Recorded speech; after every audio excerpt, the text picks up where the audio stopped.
Assalamualaikum warahmatullahi wabarakatuh. Salam sejahtera bagi kita. Salam kebajikan, nama budaya. Kembali lagi ke channel saya, Putra Ujian Jaya, mahasiswa Bina Sarana Informatika, jurusan Sistem Informasi. Di pertemuan yang kali ini, saya akan membahas tentang e-commerce dan e-business. Pertama-tama yaitu kita pengertian dari e-commerce atau istilah e-commerce. Istilah e-commerce itu mulai muncul di tahun 1990-an melalui adanya inisiatif untuk mengubah paradigma transaksi jual beli dan pembayaran dari cara konvensional ke bentuk digital elektronik berbasis komputer dan jaringan internet.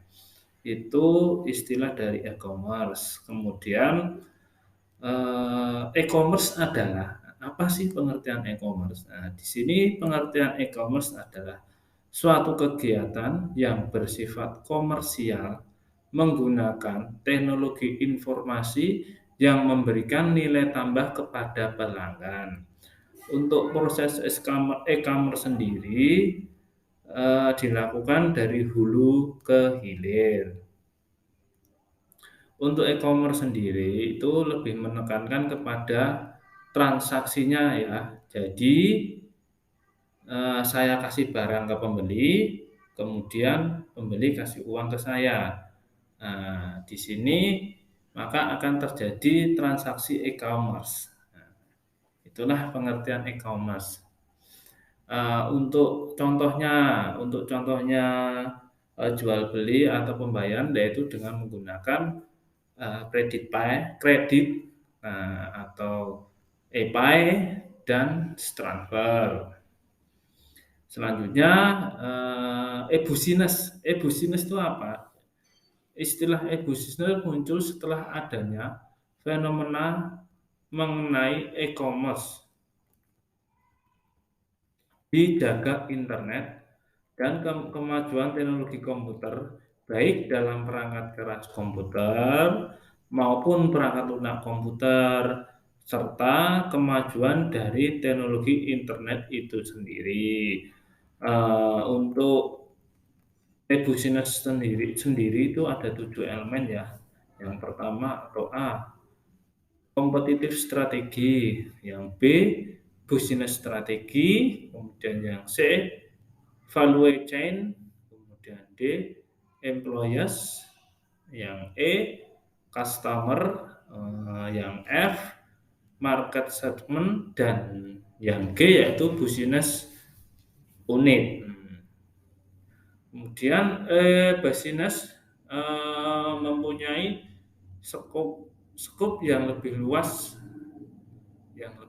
ya. Contohnya kita negosiasi dengan buyer ya. Buyer itu ada di luar negeri.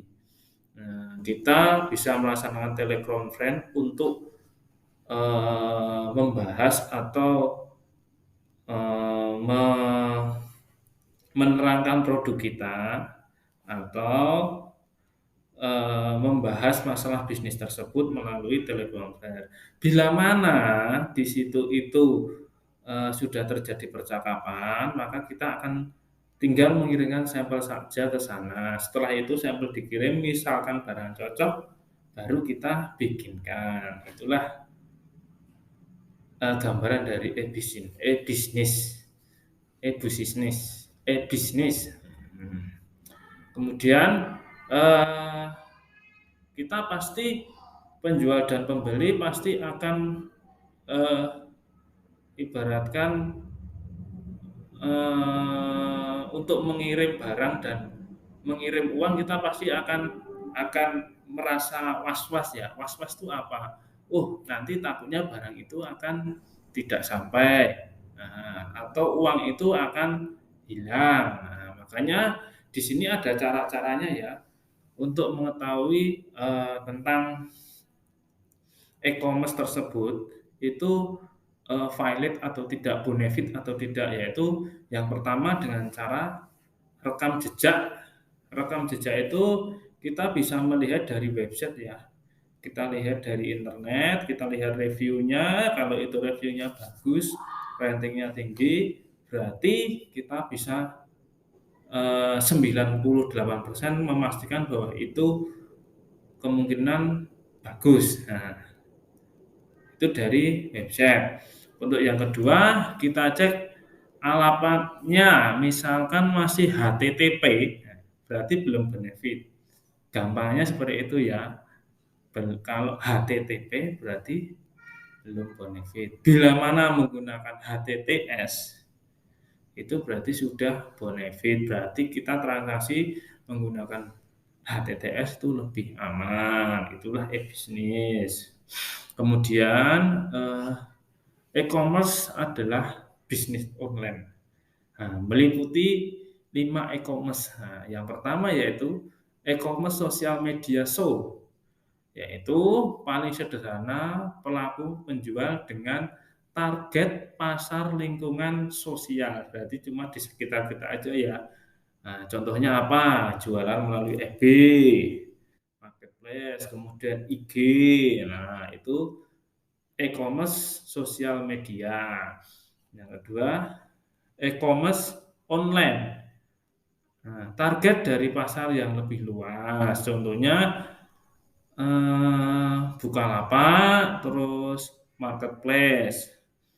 Nah, segi positifnya dari website Bukalapak, karena sudah ramai pembeli, maka konsumen sudah mengenal nama-nama toko tersebut, makanya kita kalau menitipkan barang di situ akan mudah dicari. Kalau website sendiri, kita harus punya produknya, stok banyak, kemudian cara pembayarannya harus jelas, cara pengirimannya harus jelas. Makanya untuk e-commerce online ini lebih baik kita